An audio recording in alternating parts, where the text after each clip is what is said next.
Hey, have you seen my checkbook? This dude has trouble finding his checkbook in the cleanest house ever conceived by filmmakers. And the stupid thing is sitting out in the open on the cleanest desk ever conceived by filmmakers. Your boss owes me money. A lot of money. And I'm here to collect it. Bad guy assumes that the amount of money he's owed is going to be lying around in a company's safe. I don't know anything. You don't need to know anything. Except the combination to the safe. Hey, you're really good at playing bad guys, I once said to Alan Rickman. I came to your office to collect my money. The bad guys apparently have the resources to find this dude's accountant at his house and have the boss's phone number, but decided this was the way they'd try to collect the money? They don't have the resources to find him at his house? We find out later it's Lenore's husband, who isn't exactly hiding in a cave in a mountain. Brian is still so out of touch, he's buying his adult daughter a giant panda. The only reason why he's doing this? Probably because the panda figures in the plot later. I'm calling it right now. If they don't use this panda somehow in the plot, I'll take it off later and say I'm sorry. Champagne glasses. This guy is always bringing alcohol to drink during the day to one of his family members. Hey, what happened to that dude Jamie she was seeing in the last movie? He enjoyed Sundays with the whole family at the end of Taken 2. That's practically getting married, man.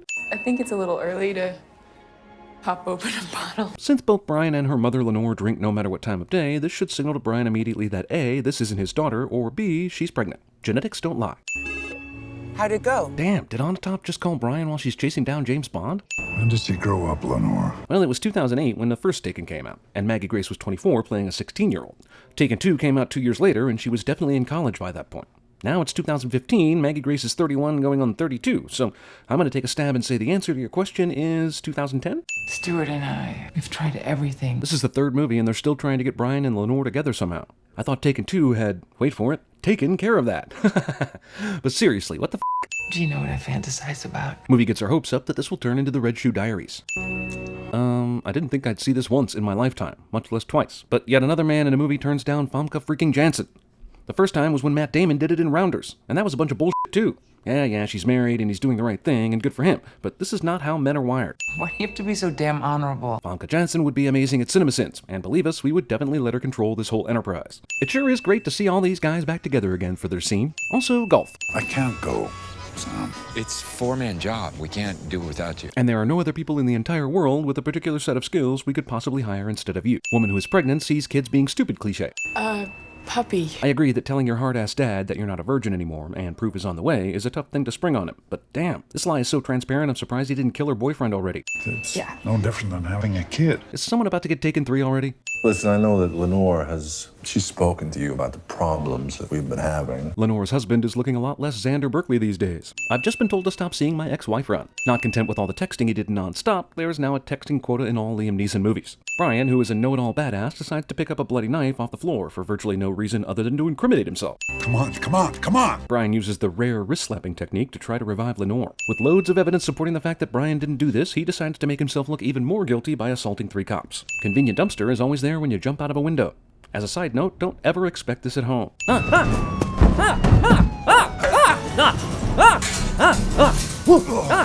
Guy who just scaled a fence has to deal with a dog cliché. Luckily, Brian uses his skills to divine that this house's door was unlocked. Brian continues to luck the out with a garage that actually has a workspace underneath the truck under which he just hid. Not only that, but this workspace leads straight to the sewers? For the third movie, we decided to rip off everything about the Fugitive Walk. I want to know when these two people spoke, text, emailed. This is a further reason why Brian's actions in this movie are so stupid.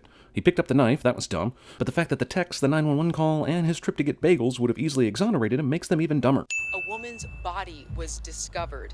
Brian Mills is the owner of the apartment and Brian Mills calls his buddy right at the moment he's finding out about this shit. He had a gun, and he didn't fire at you. No, sir. Truth Night. Why aren't you out there trying to find out who did this instead of standing around going through our home? Hey, let's give Kim a line so that we can show how concerned she is, but has no idea how investigations work. Dead mom wardrobe sniffing. You know what happened in Paris and Istanbul a couple of years ago where Brian saved his family? Oh yeah, I think I saw those documentaries. Whatever Brian is doing right now, I'm assuming is bullshit, since we don't actually see what he does, but I'm totally in favor of advancing the plot at this point. When the cops brought Brian's car in, he somehow managed to sneak past all security to hide himself in a trunk so he could be driven secretly into the impound lot? I guess at this point we don't ask questions about Brian. Everybody is horrible at their job except him. Cops love their donuts cliché. What's this about? Some guy offed his ex. Allegedly. Right. Allegedly. Cop then proceeds to throw a delicious donut in disgust for dramatic effect. Wait, you're telling me that in the rabbit hole Brian went to hide out, there's a gadget lying around where he can download car GPS coordinates? Or does he just carry one around at all times? Also, why did they park these cars so far away from the booth? There are literally hundreds of parking spaces closer where they would have foiled Brian's bullshit in a heartbeat. Brian escapes the scene quickly and silently through a near-empty impound lot without one asshole noticing. We looked these addresses up and found out that Lenore went to 2 country clubs, then a recreation center all in 4 hours. She then went to the LA County Museum of Art, a restaurant, a theater. Jesus, do rich people do this all in a day? GPS doesn't have the names of all the famous places at the other addresses, but does help out when it comes to the names of gas stations. What the hell were you doing all the way out there, Lenore? My question is why the GPS doesn't include his apartment's address, or anything after 10 p.m., since her car was parked at his place the next morning. Hardy har. Easily identifiable tattoo is easily identifiable. Step away 1 step from the desk. Cops continue to give Brian 50 or more warnings before shooting his ass. Damn, backup came to this gas station almost immediately. My question is, why? The detectives just found Brian here. They didn't call for backup, and maybe the gas station guy called the cops, but I still doubt they got here in like 30 seconds. Where is he? He's back in Phillips's car. Why? Lead detective decided to put the suspect in some other asshole's car for reasons I'm sure will allow Brian to escape easier. Do cops ever search people for things before putting them in the back seat? It appears they just stuck a known badass in the back of a car without checking pockets or removing items that could potentially help him get out of the situation. Brian potentially murders or severely injures a guy who's just doing his job. I guess he'll know to trust murder suspects better next time. Taken 3 takes a page from Fast and Furious 6 and makes me the rage carry too. Brian definitely kills a bunch of people in this highway scene, but once they find out he didn't kill Lenore, those murders will be forgiven. It's at this point I think I'm going to actively root against Brian, because he's done more harm than good with this scene alone. Get out of the car! Okay, goddammit. I'm gonna punch this movie right in the dick. What stupid-ass driver, nay, multiple stupid-ass drivers go down the road, see cop cars and wreckage and say, F it, that's an inconvenience to me. I'm going to crash right into the cop car. And honk my horn, because F you, that's why. They had all the time in the world to slow down. Cop records are immediately available just by sticking a flash drive in a thing and downloading them all. Cops continue to be bad at copping and don't bother to shoot the tires. Movie decides not to give us a break with the multiple convenient escape spots Brian keeps lucking into. And he survives this. And this. I can find out who did it. You may very well be innocent, Mr. Mills. Of killing his wife? Yes. Of killing multiple other people's wives in that highway thing? No. She was out of this gas station in the middle of nowhere. I saw it on a security camera. She was snatched. Roll credit. Oh, wait a minute. This movie ain't called Snatch 3, asshole. You want me to put a tail on him? Yeah, it's a waste of time. Do none of Brian's known associates have an address, phone number, or anything you could track? Did you even bother checking out these guys? Yeah, because that won't seem suspicious at all. Then she throws it away because the obvious creeper definitely won't go check that cup for any reason at all. This is a college, right? Do colleges have high school-style lockers for students? Couldn't the message on the yogurt have just said, meet me in the bathroom at school, and whatever you do, don't throw this cup away in front of the detectives, instead of actually making her nauseous? I know you don't have much room on Post-it notes, but you physically made your daughter sick when that wasn't even necessary. Here, Kim, drink this. I put something on the yogurt to make you nauseous. Thank God you're not pregnant, because that stuff is horrible for unborn children. Oh my God. So much fun.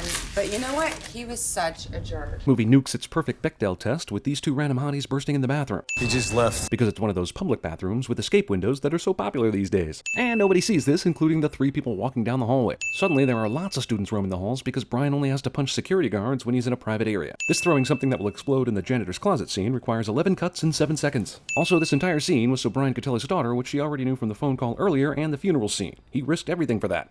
Oh yeah, Kim got to tell him she was pregnant. I guess that was the real reason why he took the risk, because he knew somehow the movie needed to tell him something. Somehow this movie's going to expect us to believe Brian got out of this car in time, so they might as well show us how he does it, instead of trying to surprise us. Well, we've seen this guy survive a million things. Probably best we call it a day.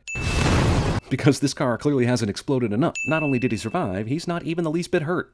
I mean, this is a f*** you to the audience, right? Russian guys said they wanted to go get drunk, so of course they went to Bob's first liquor store you see, wine and spirit shop. Bad guy squanders his surprise advantage by announcing his position with stupid destruction. You think I'm not going to harp on it more, but I'm going to harp on it more. This fight scene is brought to you by fast-paced editing. Manny? Manny! Somehow, after making all that noise in a distant part of the house, Brian can sneak up on Stuart without making a sound. Brian tries waterboarding Stuart, because clearly he tried everything else before getting to that. None of this is making sense to me, Stuart. Brian Mills would be excellent at CinemaSins. How did you survive the crash? This is still bullshit, but it's footage we could have seen when it happened. Did the movie think it was going to be a surprise if we saw that he lived? So why are they coming after me? Because I told them who you were, that you would find them and kill them. Russian bad guys decide to bring an entirely different party into the mix just because Stuart mentioned Brian's name and made empty threats. You're not the one they're going to come after next. In fact, they'll be after Kim as soon as I'm done realizing it. Security detail is bad at detail. I downloaded the police computers. All on one little flash drive. Oleg Malenkov. The description of this character will require a jerkily edited flashback, because when we remember things, it's like being in a high school class watching that How Not to Get Gonorrhea film strip from the 1960s. Stuart, I've missed you. I have your money. That was fast. Since we find out later that these two are both trying to kill Brian, because that's the arrangement they have agreed upon, this phone call with Oleg makes no sense. Also, this dude doesn't seem to know his own henchmen are dead after trying to kill Brian in a liquor store, so I am totally lost. Outside the elevator upstairs is a security station and 3 more bodyguards. Because that's totally necessary after all the other bullshit you have to go through to get upstairs in the first place. Why the living f*** did they bring Kim on this mission? Could they seriously not put her in a place so that she could be safe while they did this? I'm in a business meeting. Is there anything wrong? Brian Mills removed your stepdaughter from your home. Actually, some time ago. It's amazing we haven't called you until now. Can you handle this, Kim? What do I have to do? Brian asks his daughter if she's up for a task they never briefed her on and is just mentioning to her now. Also, I'm highly doubtful he actually needs her to do this, but I guess they needed to make it seem like she's not here in vain, but for the record, she totally is. Inspector, the tape you gave us from that gas station are the stills, frame by frame. Days and days after you requested them, so you'll know Brian Mills is innocent for the climax of this movie. This guy decides to come through the hole in the door because that's clearly the best way to defend your post. Furthermore, if he just stays put, the other guys take care of Brian, no problem. So I have no idea what this asshole was thinking. I have no idea what's going on! Guy we were told was a super Russian badass is awful at aiming. Guy with a machine gun, not proven to be out of bullets yet, decides to go with the kick, punch, and strangle method with Brian, because that's what bad guys do. Get up. Get up! Why? Shoot his ass! First he gets me to kill your wife, then you. The question is, why did you agree to this? I get why you killed Lenore. It was the insurance money. But why did you agree to kill Brian, too? You made a plan for money way more complicated than it needed to be. I deserve it. Yes, you do. Brian decides not to kill Oleg, so he dies. So Stuart went to Brian's house to fake like he wanted him to stop seeing Lenore. Also, he could get Brian's phone and text her about meeting him at the gas station, thereby planting evidence that Brian was responsible for her murder. He deleted the message so Brian didn't see it. But what about her response back? She didn't even question, why would I meet you at a gas station? Also, Stuart put a lot of faith that Brian would leave his phone lying around for him to do this, and that the known badass wouldn't see it. Dad, listen. The only time Kim ever uses this thing is so she can be a distraction, and Stuart can get the gun and shoot Sam, who definitely should know better. Honestly, she couldn't wait to share this news until he got back. Brian managed to stop the elevator, climb out, and restart the elevator from wherever he was because he's Mr. Fantastic, all in a matter of seconds. We got a good chance he's still in the building. Call downstairs, lock it up. Why this order wasn't already given, the world may never know. They did not obey that order.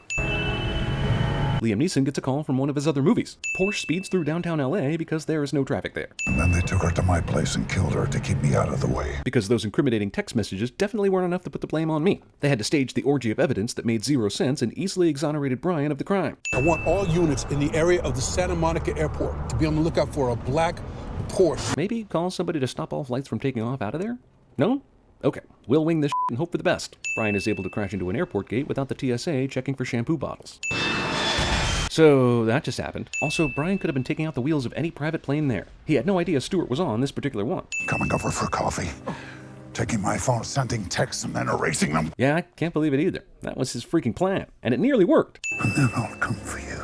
I'll find you. And we both know what's gonna happen. Stuart knows because he too saw Taken. I knew from the beginning. But I chose not to tell you, so that you'd continue acting like a maniac trying to prove your innocence. The timestamps to the deleted text that you downloaded from our computers. Which, by the way, is illegal.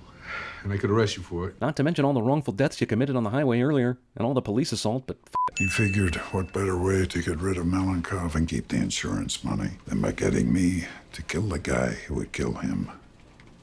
Because it was the only way to keep my daughter safe. Again, needlessly complicating it with the over-the-top frame job. Whatever you decide, the two of you, together, I'll support you 100%. He means to keep or not to keep the baby, but I'm putting my money on the boyfriend being the one who's not around if Taken 4 gets made. Oh, and that panda never did show back up in the plot. Our bad.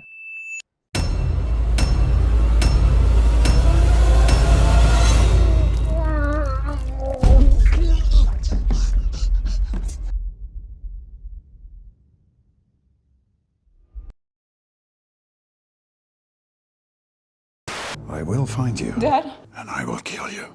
What I want out of each and every one of you is a hard target search of every gas station, residence, warehouse, farmhouse, hen house, outhouse, or doghouse in that area. Lord, it's a miracle! Well, what? Man up and vanished like a fart in the wind. What do you know? The only thing I know is that you were screwing my wife. Only I didn't say fudge. I said the word. The big one. The queen mother of dirty words. The F-dash-dash-dash word. What? I won a pink elephant for my girlfriend. Why don't you just get lost?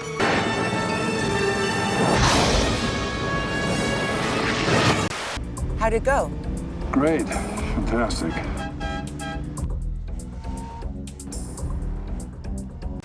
Isn't there supposed to be a good cop? Oh, yes. But we are not done yet. Hi, buddy. I'm your friendly neighborhood police officer. Would you like a glass of water? Yeah, actually. That's Too bad. A scorpion wants to cross the river, but he can't swim. Goes to a frog who can and asks for a ride. Frog says, I'll give you a ride on my back. You'll go and sting me. They tell him they want his territory, all his business. Soze looks over the faces of his family. Then he showed these men of Will what Will really was.